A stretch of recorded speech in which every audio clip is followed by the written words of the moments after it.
Hello बच्चों, good evening. कैसे हो आप सब? अच्छा, आप लोगों का यहाँ तक तो काम हो गया है ना? लास्ट क्लास में मैंने चैप्टर ऑलमोस्ट खत्म कर दिया था, फिर भी कुछ चीज़ें मैंने जल्दबाजी में ख़त्म की हैं। अगर आप लोगों को वहाँ पे कुछ भी डाउट्स वगैरह हैं तो साथ साथ मैसेज कर दो। और मैं थोड़ा सा समरी बता देता हूँ कि क्या क्या कराया था मैंने लास्ट क्लास में। लास्ट क्लास में बच्चों सीएफटी से रिलेटेड जो भी चीज़ें बची हुई थी, जैसे कि टेट्राहेड्रल फील्ड में यानी चतुष्फलकीय मतलब क्षेत्र में जो भी आपका क्या था, क्रिस्टल फील्ड स्प्लिटिंग एनर्जी की बात की थी मैंने, इलेक्ट्रॉनिक विन्यास की बात की थी। वो सारे फैक्टर यानी कारक जो बेसिकली क्या करते हैं, आपके विपाटन ऊर्जा को प्रभावित करते हैं, उनकी बात की थी। उसके साथ साथ बच्चों मेटल यानी धातु कार्बोनिल की बात की थी। ठीक है, सिनर्जी की इफेक्ट की बात की थी मैंने। ठीक है।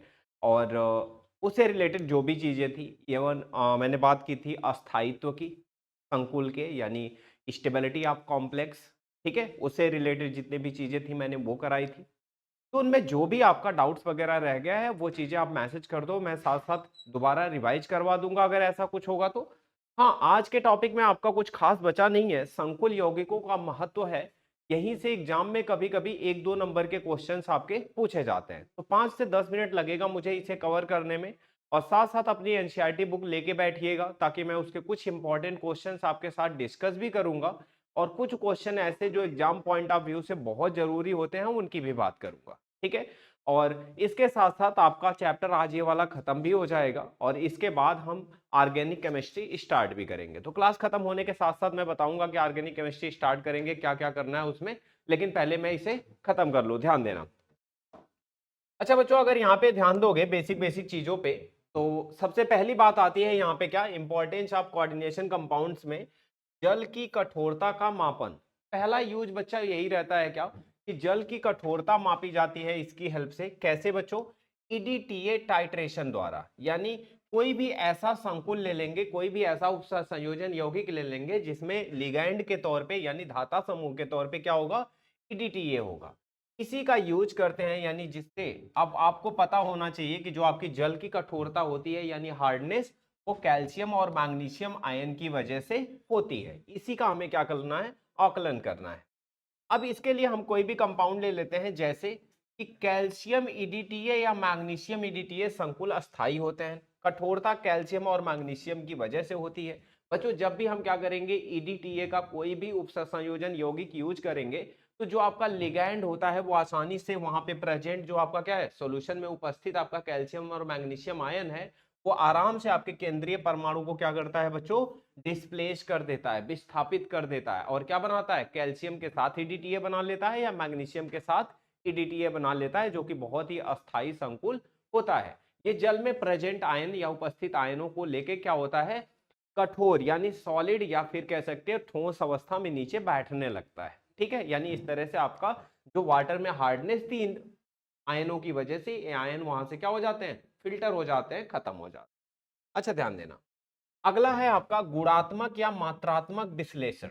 कहीं पे भी अगर पता करना हो बच्चों, जैसे किसी अननोन सॉल्यूशन का, विलयन का अगर पता करना हो कि उसकी सांद्रता कितनी है, ठीक है, यानी चाहे उसका गुणात्मक विश्लेषण करना हो चाहे मात्रात्मक, ठीक है, दोनों ही यूज में हम क्या करते हैं, इसका यूज करते हैं। जैसे बच्चों ग्रुप वन का विश्लेषण, ग्रुप वन और ग्रुप टू की बातें आप लोग जानते हो। ग्रुप वन में अगर जैसे AgCl हो गया, HgCl2 हो गया, या PbCl2 का अवक्षेप, NH3 मिलाने पर AgCl घुल जाता है और क्या बनाता है बच्चों, यानी यहां आप कह सकते हो सिल्वर का क्या बनाता है, संकुल बनाता है। प्रतिक्रिया क्या होती है, जैसे AgCl के साथ NH3 का क्या करोगे, अगर रिएक्शन कराओगे तो ये एक क्या बना लेता है बच्चों, संकुल बना ले।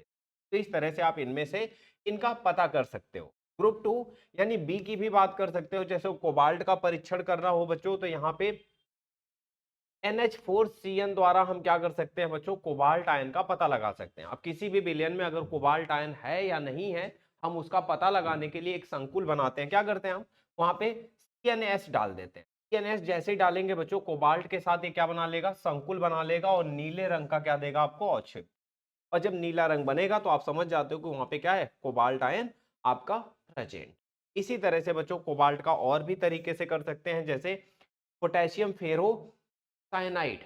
ठीक है, पोटेशियम फेरोसाइनाइड अगर हम यानी एक संकुल की रिएक्शन अगर कोबाल्ट से करा दे, तो ये लाल भूरा अवक्षेप देता है। यानी ये कंफर्मेटरी टेस्ट है किसके लिए बच्चों, किसके लिए है ये, कोबाल्ट आयन के लिए। अच्छा अगर यहाँ पे बात करूं कुछ और, जिंक 2 का भी परीक्षण हम इससे कर सकते हैं, कुछ और अभिकर्मक हम इससे पता लगा सकते हैं, जैसे आपका क्या हो गया, ईडीटीए हो गया, डीएमजी हो गया, क्यूप्रॉन हो गया, अल्फा नाइट्रोसो या बीटा नाप्थलान हो गया। हाँ, अब ये तो बातें हो गई आपकी। यहाँ पे जल उपचार में यूज करते हैं, जल उपचार में बच्चों वही कि भाई क्या करता है ये, सोडियम मेटाफॉस्फेट यूज करते हैं। बेसिकली ये क्या करता है, कैल्शियम या मैग्नीशियम के साथ संकुल बनाता है। उपचार का मतलब होता है बच्चों जर्म्स फ्री बनाना। विद्युत सेल में बच्चों इलेक्ट्रोप्लेटिंग में काम आता है, ध्यान से समझना इस बात को, मैं थोड़ा सा बता देता हूँ आपको क्या होता है। जैसे आप जानते हो ना कि बहुत सारे आपके घर में बर्तन वगैरह यूज किए जाते हैं जिनके ऊपर क्या की जाती है, विद्युत लेपन किया जाता है या इलेक्ट्रोप्लेटिंग की। अंदर का मेटल कुछ और होता है यानी धातु, ऊपर किसी और चीज की क्या की जाती है, परत चढ़ा दी जाती है। वो परत कैसे चढ़ाई जाती है, उस परत को चढ़ाने में भी इसका यूज होता है। कैसे बच्चों, जैसे चांदी हो गया, यानी विद्युत अपघट्य के तौर पे आप क्या कर सकते हो, यहाँ पे KAgCN का ट्वाइस ले सकते हो, या तांबा ले सकते हो बच्चों। सोना का अगर करना है ये, तो लाभ क्या होता है बच्चों, नियंत्रित धातु आयन वितरण, चमकदार समान लेप। सबसे अच्छी बात ये होती है बच्चों कि यहाँ पे जो आपके संकुल होते हैं, उपसंयोजन कंपाउंड होते हैं, इनमें से जो आपके क्या हैं, धातुएं हैं, वो बहुत धीरे धीरे अवक्षेपित होती है, बहुत स्लो होती हैं। और बहुत स्लो, बहुत धीरे धीरे अवक्षेपित होने की वजह से एक पतली परत और समान रूप से उनकी मोटाई चारों तरफ अवक्षेपित हो पाती है। इस वजह से बच्चों हम क्या करते हैं, यहाँ पे आपके उप सहसंयोजन यौगिक का यूज करते हैं, क्या करने में बच्चों, विद्युत लेपन में या इलेक्ट्रोप्लेटिंग में। रंगाई में भी काम आता है बच्चों, यानी डाइंग में, जैसे अघुलनशील पदार्थ जो रेशों पर क्या होते हैं, जमते हैं।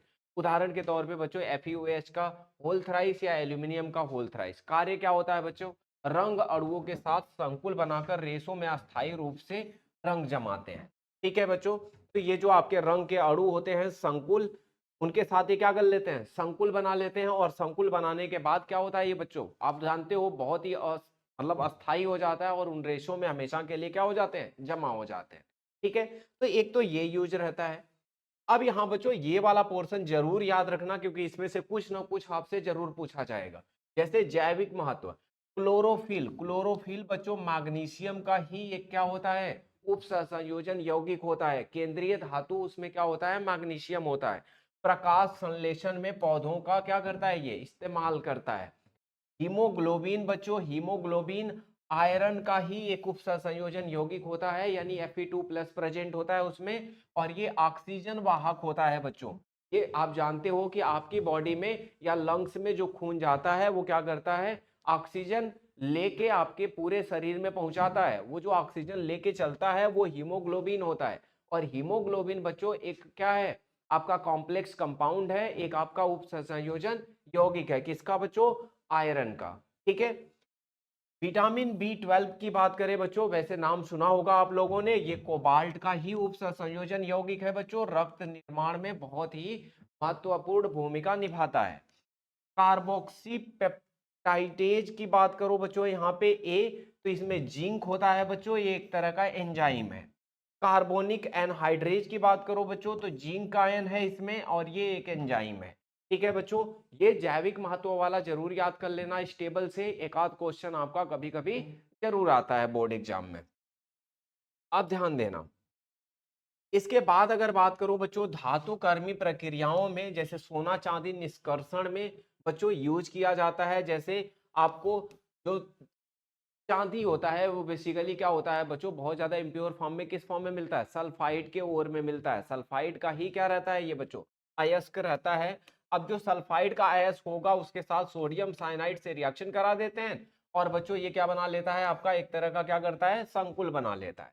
अब ये जो संकुल है बच्चों, इसकी रिएक्शन हम जब जिंक से कराते हैं, तो जिंक बड़े आराम से इस केंद्रीय परमाणु जिंक क्या करता है, सिल्वर को उसकी जगह से विस्थापित कर देता है, और इस तरह से आराम से हमें क्या मिल जाता है, सिल्वर मिल जाता है। तो बच्चों जो धातु कर्मिक क्रियाएं होती हैं, चाहे सिल्वर हो, चाहे गोल्ड हो, चाहे कॉपर हो, इनको जब हमें क्या चाहिए, प्योर फॉर्म में चाहिए, इनका निष्कर्षण करना होता है, तो हम क्या करते हैं बच्चों, यहाँ पे उप सहसंयोजन यौगिक यानी कॉम्प्लेक्स धातु बना लेते हैं। कॉम्प्लेक्स बनाने के बाद इसमें कोई एक क्या करते हैं, ज्यादा जो रिएक्टिव होता है, विक्रियाशील होता है, वो इसको क्या करता है, केंद्रीय परमाणु वाली जगह से क्या करता है, विस्थापित कर देता है और आराम से हमें ये चीज मिल जाती है। तो ध्यान रखना यहाँ पे यूज होता है, कैटलिस्ट के तौर पे यूज होता है बच्चों, उत्प्रेरण के तौर पे, यानी समांगी उत्प्रेरण। जैसे यहाँ पे विल्किंसन उत्प्रेरण है बच्चों, यहाँ हाइड्रोजनीकरण काम करता है। जैसे आपके जो तेल ओल होते हैं ना, उसका हाइड्रोजनीकरण करने में काम आता है, ठीक है।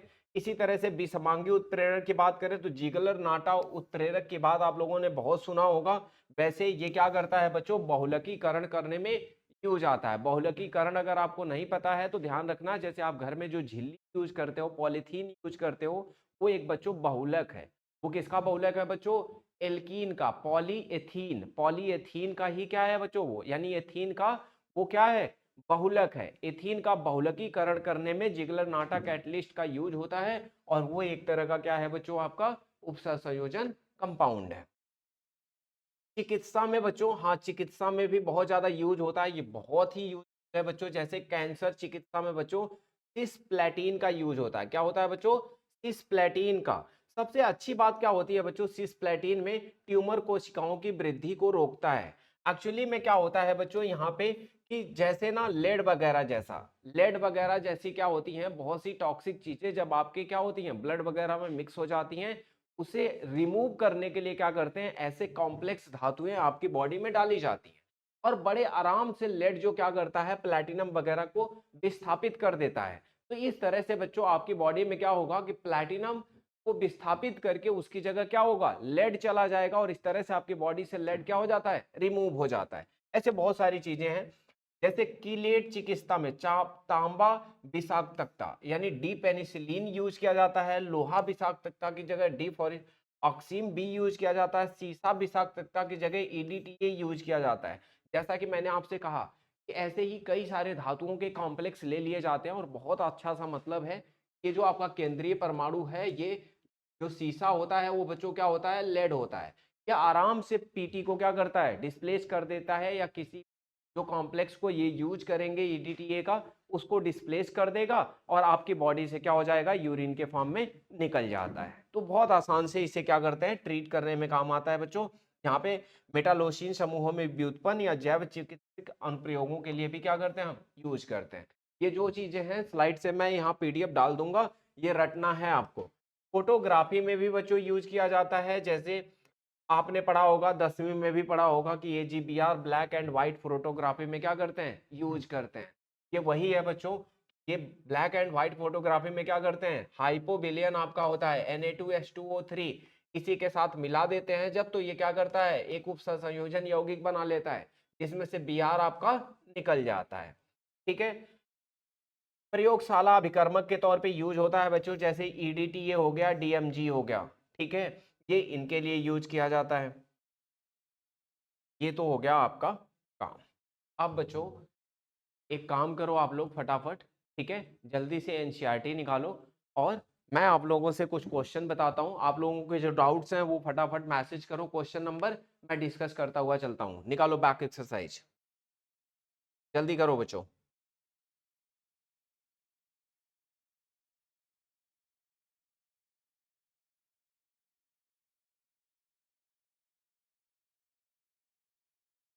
हाँ बच्चों, अब यहाँ पे काम करते हुए चलते हैं, फटाफट आप लोग निकाल लो और मुझे मैसेज डालते रहो जो क्वेश्चन आप लोगों को नहीं समझ आ रहे हैं।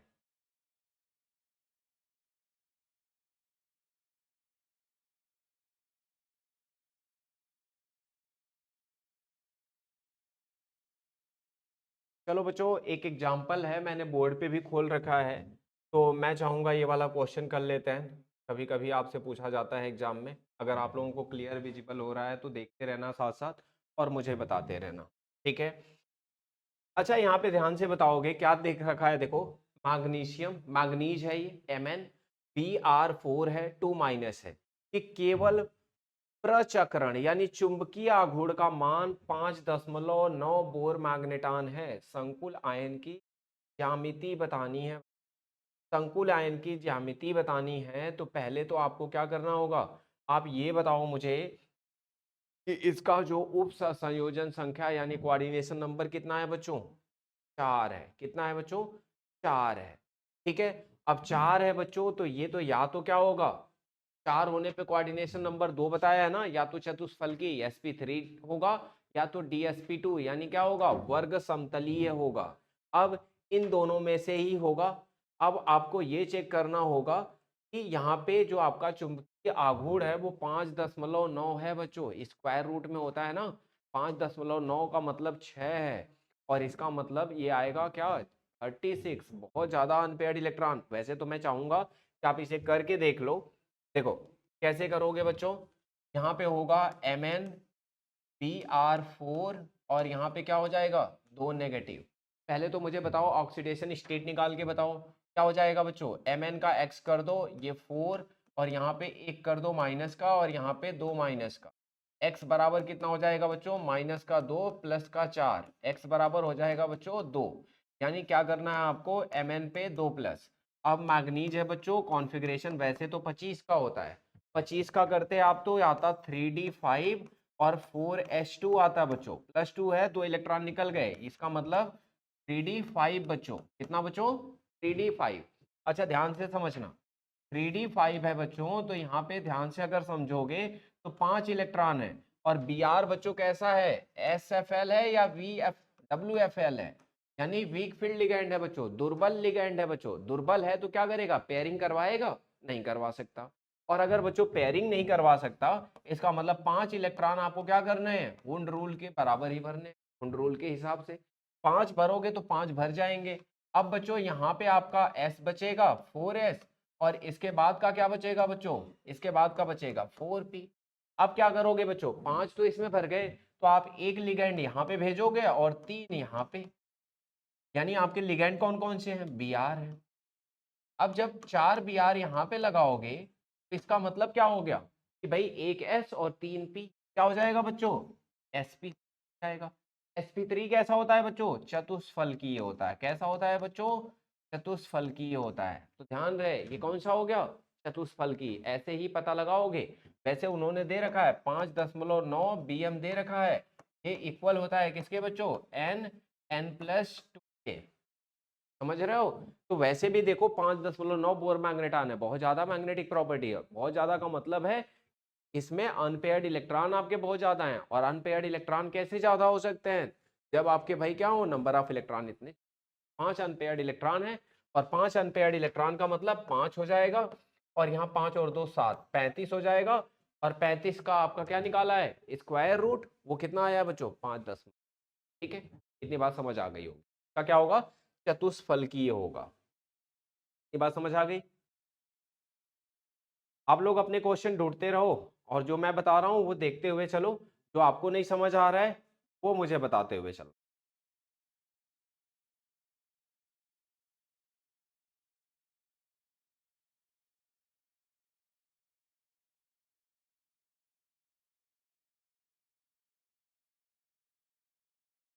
यहाँ पे बच्चों कुछ क्वेश्चंस हैं, पता नहीं आप लोगों ने अटेम्प्ट किया है या नहीं, लेकिन हैं तो बहुत इंपॉर्टेंट, ध्यान रखना। पहला क्या है बच्चों, संयोजकता आबंध सिद्धांत के आधार पर समझाइए कि वर्ग समतलीय संरचना वाला NiCN4 2- आयन प्रतिचुंबकीय है, जबकि चतुष्फलकीय ज्यामिति वाला NiCl4 2- आयन अनुचुंबकीय है। चलो बच्चों दोनों को एक्सप्लेन करते हैं। एक NiCN4 है और एक NiCl4 है, दोनों में क्या क्या समानताएं हैं और क्या क्या विषमताएं हैं उनकी बात कर लेते हैं। ध्यान देना क्या है भाई, एक है आपका NiN4 है, और यहाँ पे बच्चों क्या है, 2 माइनस है। और एक है बच्चों NiCl4 है, और यहाँ क्या है बच्चों, 2 माइनस है। ठीक है, अब कह रहा है एक प्रतिचुंबकीय है एक अनुचुंबकीय है। क्या करते हैं बच्चों इसके लिए, इसके लिए बच्चों निकालते हैं संकरण, और पहले बनाते हैं वीबीटी के हिसाब से, यानी वैलेंस बॉन्ड थियरी के हिसाब से। चलो बच्चों सबसे पहले तो आप यहाँ पे क्या निकालो, वैलेंसी निकालो। वैलेंसी निकालना आता है ना, यहाँ पे निकिल का क्या ले लो, x ले लो। 4 CN, एक CN पे कितना माइनस होता है बच्चों, 1 माइनस होता है, इक्वल में -2 कर दो। x बराबर कितना आ जाएगा बच्चों, 2 आ जाएगा। अब जब x 2 आ गया, इसका मतलब है आपको निकिल 2+ का क्या करना है, कॉन्फ़िगरेशन। निकिल होता बच्चों 28 है, इसका मतलब 3d8 और 4s2 का। लेकिन आप यहाँ ध्यान से समझो, इसका मतलब है निकिल 2+ करना है। ये हो जाएगा बच्चों 3d8। 3d8 हो गया ना। अब समझो 3d8 हो गया बच्चों, तो यहाँ पे 5 ऑर्बिटल्स होंगे आपके, और आपको 8 इलेक्ट्रॉन भरने हैं इसमें बच्चों। 3d में कितने भरने हैं? 8 इलेक्ट्रॉन। लेकिन Cn कैसा लिगेंड है बच्चों? Cn आपका है स्ट्रॉन्ग फील्ड लिगेंड, यानी कैसा बच्चों? प्रबल लिगेंड है, प्रबल दाता समूह है। और जब प्रबल दाता समूह है बच्चों, तो इसका मतलब यहाँ पे कैसा हो जाएगा? 4 इलेक्ट्रॉन क्या होंगे? ऐसे भरे जाएंगे या पेयर करोगे? पेयर करोगे। तो 8 इलेक्ट्रॉन को आप किस में भर देना? 4 में ही भर देना। अब जब 4 में ही भर दोगे पेयर करके, तो एक डी यहाँ पे बचेगा। इसका मतलब एक Cn तो इसमें आ जाएगा। अगला वाला आपका क्या होता है बच्चों? 4s होता है, तो एक तो इसमें आ जाएगा। इसके अगला वाला क्या होता है बच्चों? होता है ना, कौन सा? 4p। तो यहाँ पे क्या हो जाएगा? एक Cn यहाँ पे हो जाएगा बच्चों, एक Cn यहाँ पे हो जाएगा, और कितने? 4 ही तो भरने हैं, तो 4 हो गए। 4 हो गए। अब आप देखो कौन कौन से ऑर्बिटल यहाँ पे यूज हुए, कौन कौन से कक्षक। तो यहाँ पे बच्चों D यूज हुआ है, S यूज हुआ है, और P का कितना? 2 यूज हुआ है। तो क्या हो गया बच्चों? DsP। क्या हो गया? DsP2 हो गया। अच्छा DsP2 हो गया, इसका मतलब कैसा होगा? वर्ग समतलीय होगा। कैसा होगा बच्चों? वर्ग समतलीय होगा। अच्छा, ये एक बात तो समझ आ गई। अब ये बताओ, ये अनुचुंबकीय होगा या प्रतिचुंबकीय होगा? चलो देखो, सारे इलेक्ट्रॉन कैसे हैं बच्चों? युग्मित हैं, पेयर्ड है। अब जब युग्मित है, पेयर्ड है, तो बच्चों ये क्या होगा? प्रतिचुंबकीय होगा। कैसा होगा? प्रतिचुंबकीय।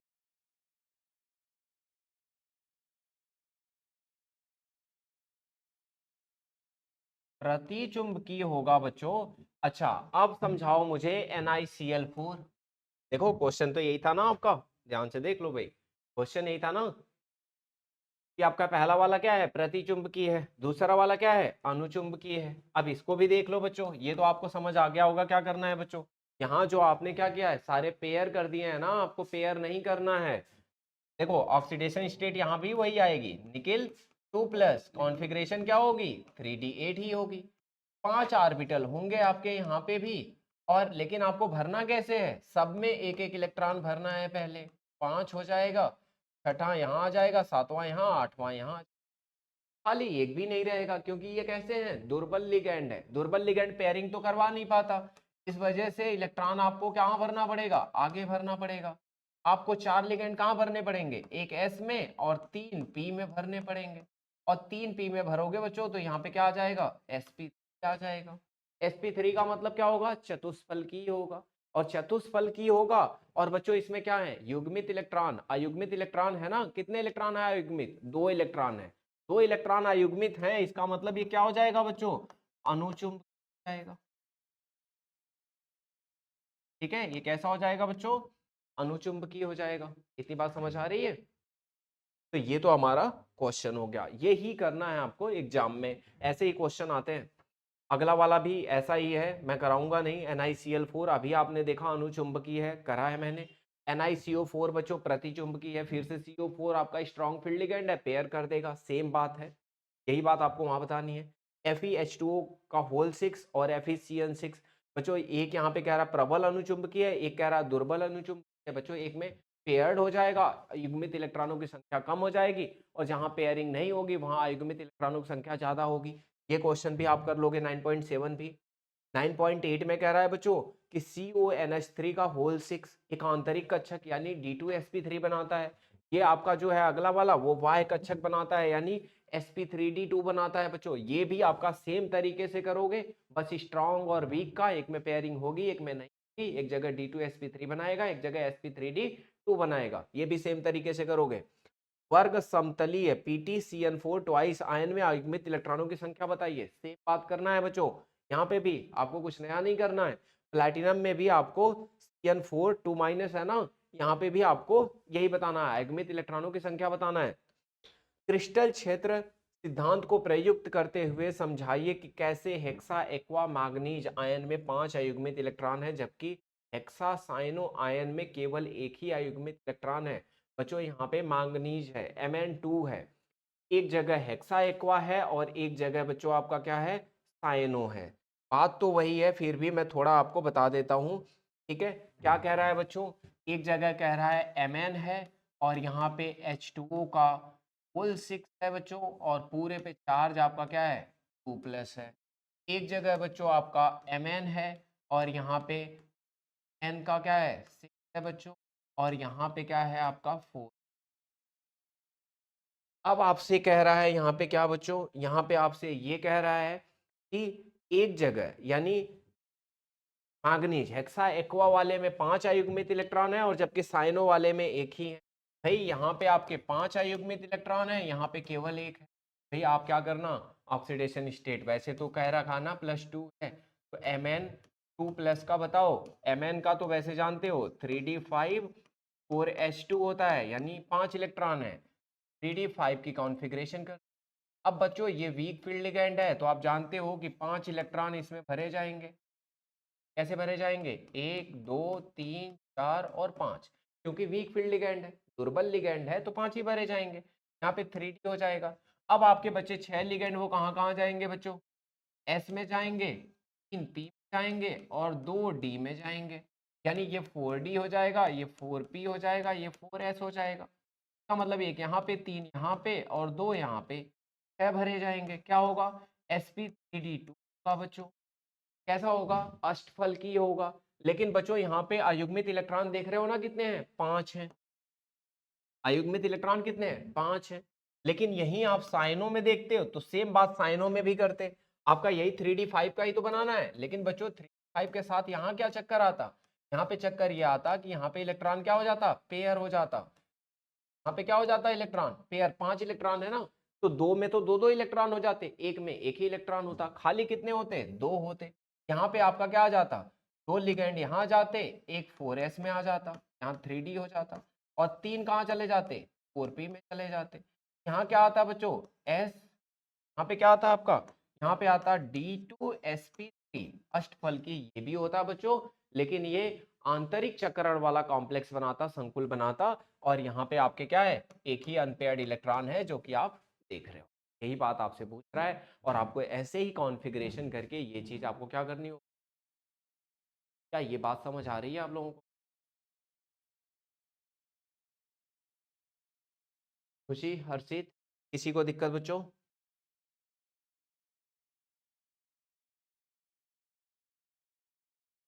हाँ, 5 क्वेश्चन, परेशानी तो नहीं है, जो मैंने छोड़े हैं वो आप सॉल्व कर लेना।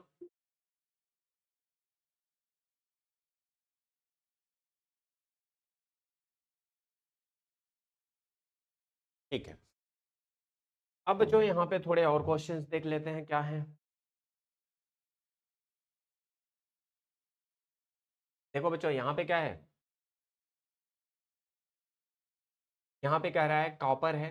कॉपर कह रहा है संकुल आयन के B4 का मान है 2.1 × 10⁻13। इस संकुल के समग्र वियोजन स्थिरांक के मान की गणना करना है।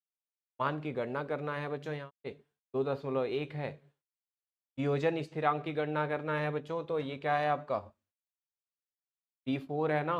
B4 बच्चों क्या होता है, स्थिरांक होता है, 1/B4 कर देना, वहां से क्या हो जाएगा बच्चों, अस्थिरांक या अस्थायित्व वाला जो गणना करना है वही निकाल देना बच्चों, 1/B4 करके। ठीक है, तो इसके बाद अगर मैं बात करूं, यहाँ पे ध्यान देना, ये तो चैप्टर यहाँ खत्म हो गया।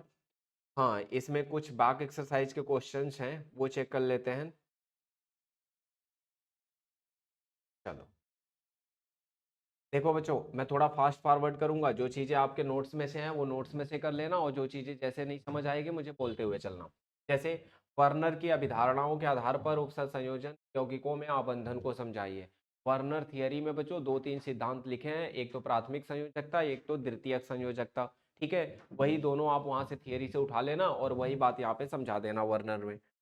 दूसरा वाला क्वेश्चन बच्चों इंपॉर्टेंट है, कह रहा है FeSO4 बिलियन और अमोनियम सल्फेट बिलियन का 1:1 के अनुपात में अगर Fe2+ आयन का परीक्षण देता है, परंतु कॉपर सल्फेट का जलीय अमोनिया 1:4 मोलर अनुपात में मिश्रण कॉपर 2 आयनों का परीक्षण नहीं देता, समझाइए क्यों। अब बच्चों FeSO4 बिलियन और अमोनियम सल्फेट का अगर हम बिलियन लेते हैं तो यहाँ पे फेरस अमोनियम सल्फेट बनाता है बच्चों, क्या बनाता है, पहले वाले में पूरा लिख देना है ऐसे ही, फेरस अमोनियम सल्फेट क्या बनाएगा, FeSO4 × NH4 NH4 का ट्वाइस सल्फेट, ठीक है, ये तो बना देना है ऐसे ही, ठीक है। तो ये आपका फेरस अमोनियम सल्फेट बनाता है, उसका परीक्षण Fe2+ आयन देता है बच्चों, डबल साल्ट है। क्या है बच्चों? ये डबल साल्ट है। डबल साल्ट मतलब दृक लवण है। दृक लवण जो बनाते हैं बच्चों, वो पानी में जाते ही क्या करते हैं, सारे आयन में टूट जाते हैं। ये बिल्कुल स्टार्टिंग की परिभाषा है। कौन सा? दृक लवण और संकुल यौगिक, ठीक है। तो दृक लवण यानी डबल साल्ट जितने होते हैं पानी में जाते ही पूरी तरह से टूट जाते हैं, आयंस में टूट जाते हैं।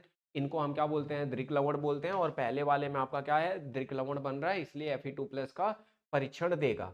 दूसरे वाले में कॉपर सल्फेट के साथ अमोनिया जैसे ही मिलाओगे बच्चों, ये क्या बनाएगा? संकुल बनाएगा। ये क्या बनाएगा? संकुल बनाएगा। और संकुल जो होते हैं वो आपके एक्वस सॉल्यूशन में या जलीय विलयन में टूटते नहीं है, और जब टूटते नहीं है बच्चों तो कॉपर 2+ आयन परीक्षण नहीं देगा।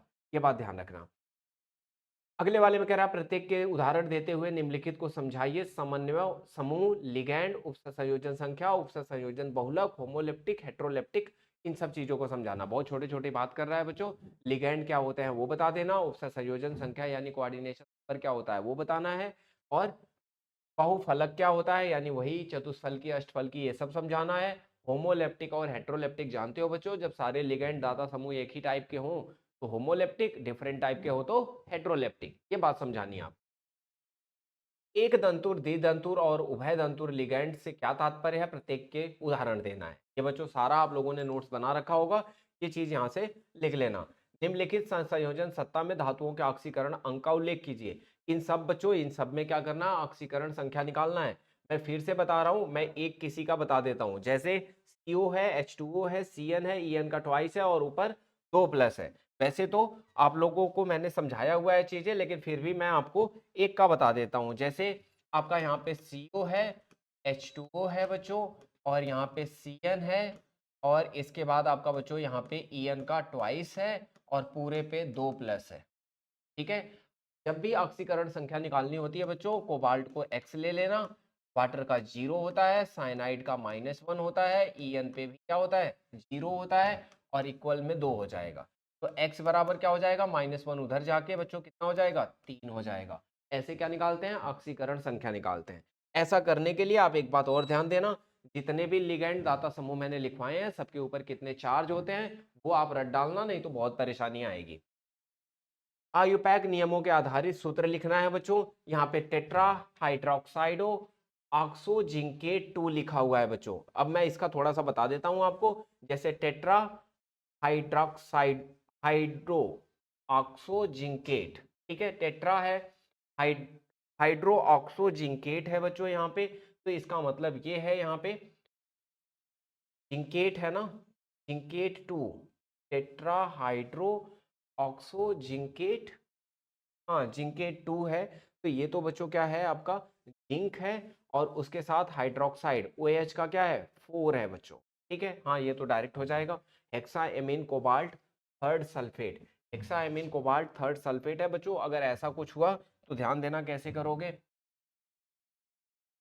क्या था? हेक्साएमीन, हाँ हेक्साएमीन कोबाल्ट, हेक्साएमीन कोबाल्ट है, तो कोबाल्ट है, हेक्साएमीन है बच्चों, तो NH3 का क्या है, और यहाँ पे क्या कह रहा है? सल्फेट है ना बच्चों। देखो यहाँ पे क्या है? सल्फेट है, और हेक्साएमीन कोबाल्ट सल्फेट। अच्छा, अब यहाँ पे एक बात और ध्यान रखना है कि कोबाल्ट पे कितना है बच्चों? 3+ है, तो पूरे कॉम्प्लेक्स पे क्या हो जाएगा? 3+। यहाँ पे सल्फेट पे क्या होगा बच्चों? माइनस, यहाँ क्रॉस कर देना, तो ये हो जाएगा आपका CONH3 का होल 6, और यहाँ पे बच्चों हो जाएगा 2, और SO का यहाँ पे हो जाएगा बच्चों, ऐसे लिख। पहले आप क्या करोगे? पहले आप कैटायन वाला पार्ट लिखोगे, फिर काउंटर आयन वाला, फिर दोनों पे चार्ज देखोगे और क्रॉस करो, ठीक है। ऐसे ही आपको करते हुए जितने भी आपके यहाँ पे नाम लिखे हुए हैं सबका लिखना है।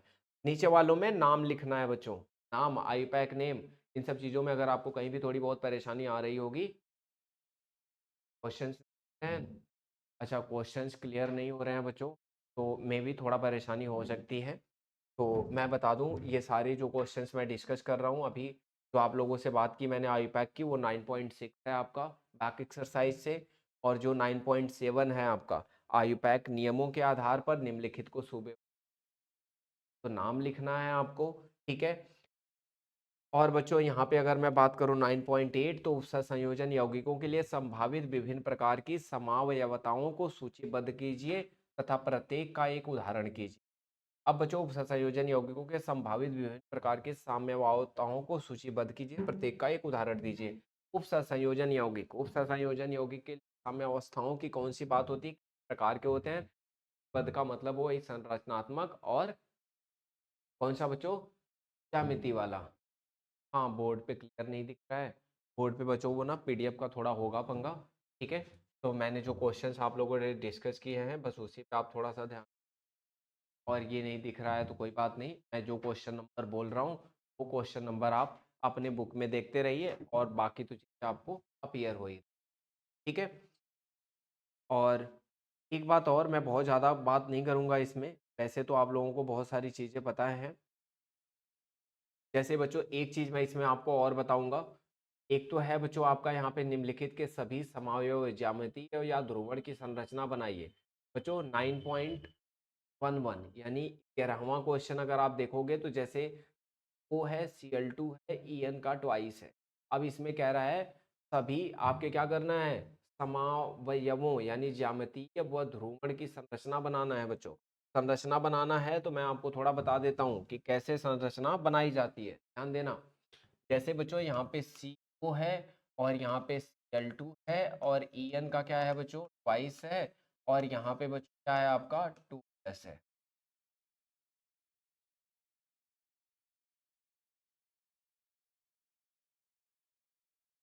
नहीं, +1 है, ठीक है। यहाँ पे कितना है बच्चों, यहाँ पे आपका +1 है। अब मैं आपको एक चीज बता देता हूँ कि इसके सारे समावयवी बनाते कैसे हैं, वो बात ध्यान रखना। ये 11वां क्वेश्चन है आपका। देखो पहले तो आप क्या करना, देख लेना कि ये कौन सा है। वैसे तो आपका 2 यहाँ पे क्लोरीन है और 2 आपका ईएन है। ईएन का मतलब होता है एथाइलिन डाइएमीन। बच्चों इसमें 4 डोनर एटम होते हैं, यानी टोटल हो गए कोऑर्डिनेशन नंबर 6। यहाँ पे कर देना कोबाल्ट और 4 यहाँ पे रख देना बच्चों। 4 में से क्या करना, एक बार Cl को यहाँ रख देना ऊपर नीचे और यहाँ पे ईएन बना देना और एक बार ईएन यहाँ बना देना, ठीक है। ये कौन सा है बच्चों, ये है आपका ट्रांस। ये कौन सा है बच्चों, ट्रांस है। इस वाला जब इसका आप बनाओगे तो ध्यान रखना क्या बनाओगे, यहाँ पे कोबाल्ट और यहाँ पे क्या हो जाएगा बच्चों, एक Cl यहाँ बना देना, एक यहाँ पे बना देना, यानी आसपास। और ये हो जाएगा। अब यहाँ पे En एक यहाँ पे लगा देना और एक En क्या करना बच्चों, यहाँ पे लगा देना। ये कौन सा हो जाएगा बच्चों, ये हो जाएगा आपका कौन सा वाला, ट्रांस वाला हो गया। और वो कौन सा हो गया बच्चों, इस वाला हो गया। अच्छा, ये तो हो गया आपका कौन सा, ज्यामितीय वाला। क्या हो गया बच्चों, ज्यामितीय वाला हो गया। ज्यामितीय संयोजकता हो गई, कौन सी, 2 हो गई। अब इसमें से बात बच्चों होगी जब प्रकाशीय वाली, इसमें जो प्रकाशिक समावयवता की बात होगी तो प्रकाशीय समावयवता में ध्यान रखना कौन सा नहीं देता है, ये प्रकाशिक समावयवता नहीं देगा। और ये जो आपका ट्रांस वाला है, अरे ट्रांस कह रहा हूँ, सिस वाला है जो, केवल यही प्रकाशीय समावयवता देता है। क्योंकि आपको पता है प्रकाशिक समावयवता में क्या देखते हैं बच्चों, सिमेट्री देखते हैं। जहाँ पे कोई बिल्कुल प्लेन, कोई तल बिल्कुल आधे आधे में डिवाइड ना कर रहा हो, बांट ना रहा हो, यानी सिमेट्री ना हो बच्चों, समतल ना हो, ठीक है, सममिति ना हो, वो आपका क्या होता है, प्रकाशीय होता है। अब यहाँ पे सममिति नहीं मिलती इसलिए प्रकाशीय है। यहाँ पे देखो बच्चों 2 पार्ट में बराबर बराबर बांट सकते हो, इसलिए यहाँ पे क्या है, प्रकाशीय समावयवता, ठीक है। इतनी बात क्लियर है ना। ये आपका 11वां क्वेश्चन है। मैंने आपको फिर से बता रहा हूँ, इस चैप्टर से जितनी बार भी बोर्ड में एग्जाम में पेपर उठा के देखोगे तो आयुपैक नेम बच्चों, वर्नर का जो सिद्धांत है बच्चों, जो वीवीटी में मैंने अभी आप लोगों को संकरण निकालना, उसकी ज्यामिति निकालना, उसमें अनुचुंबकीय है कि प्रतिचुंबकीय है ये निकालना, और जो आपका सीएफटी में आपको क्या बताया है, इलेक्ट्रॉनिक विन्यास करना बताया है, ठीक है। और जो मैं यहाँ पे आपको क्या बता रहा हूँ, ज्यामिति में बता रहा हूँ, जो आपका सिस और ट्रांस वाला और प्रकाशीय पहचानना, और बच्चों संरचनात्मक में वो 4। इससे ज़्यादा क्वेश्चन कभी भी नहीं पूछे गए। तो आप अपनी बैक एक्सरसाइज के सारे क्वेश्चन कर डालिए, आप जितने भी बोर्ड में आएंगे ना क्वेश्चन आराम से कर पाएंगे। लेकिन आप ध्यान से ये सारे क्वेश्चन कर डालिए और जो भी डाउट्स वगैरह हैं वो मुझसे धीरे धीरे आप डिस्कस कर सकते हो। क्वेश्चन नंबर बताया करो, मैं डाउट्स आपको बताता रहूंगा। ऐसे मैं आपको एक एक क्वेश्चन कराऊंगा बच्चों, तो कोई बहुत फायदा नहीं होगा। ठीक है? तो मैं तो यही कहूँगा आप लोगों से कि आप लोगों के पास 1 दिन का टाइम और है। अगली क्लास में आप लोग फिर से मेरे सारे डाउट आप लेके पूछ सकते हो, लेकिन जब आप क्वेश्चन नंबर बताओगे, तभी मैं आपके डाउट्स बताऊँगा, उससे पहले डाउट्स नहीं बताऊँगा, ये बात आप ध्यान दें। ठीक है? तो आपकी भी थोड़ी ज़िम्मेदारी है, आप पढ़िए और क्वेश्चन करिए। और जो भी क्वेश्चन आपके नहीं आते हैं, वो आप मैसेज करोगे तो मैं डाउट ले लूँगा क्लास में। और बच्चों, अब ज़रूरी बात ये कि आपका फिजिकल खत्म है, इनऑर्गेनिक खत्म है, यानी ये चैप्टर तो खत्म हो गए। अब केवल बचा हुआ है आपके 5 चैप्टर, और वो है बच्चों ऑर्गेनिक के। चलो,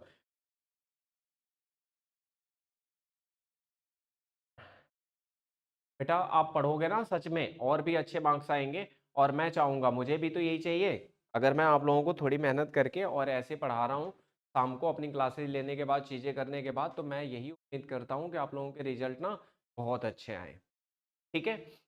तो एक बात और ध्यान रखिएगा, अपने दोस्तों वगैरह को भी थोड़ा रिकमेंड करो, मेरे चैनल की थोड़ी ग्रोथ भी हो जाए और चीज़ें भी हो जाएँ। हाँ, बच्चों, लेकिन उससे ज़रूरी बात ये है कि ऑर्गेनिक स्टार्ट होने वाली है, और ऑर्गेनिक में बच्चों आप लोगों का मेन काम, मुझे ये बताओ, सिंसियर रिप्लाई करना आप लोग।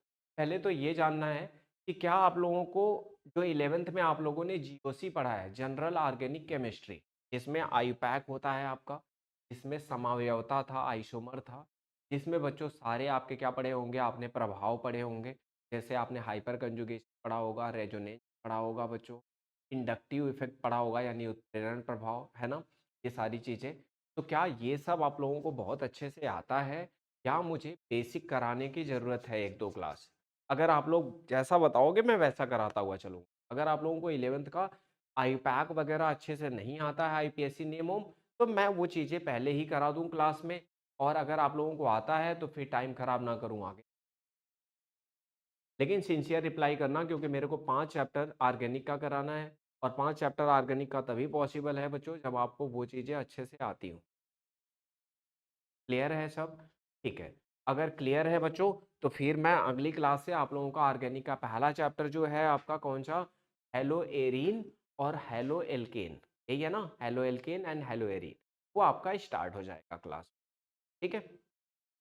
तब तक आप लोग इससे रिलेटेड जो भी क्वेश्चंस वगैरह हैं वो कर डालिए। ठीक है बच्चों? मिलते हैं क्लास में। Bye bye.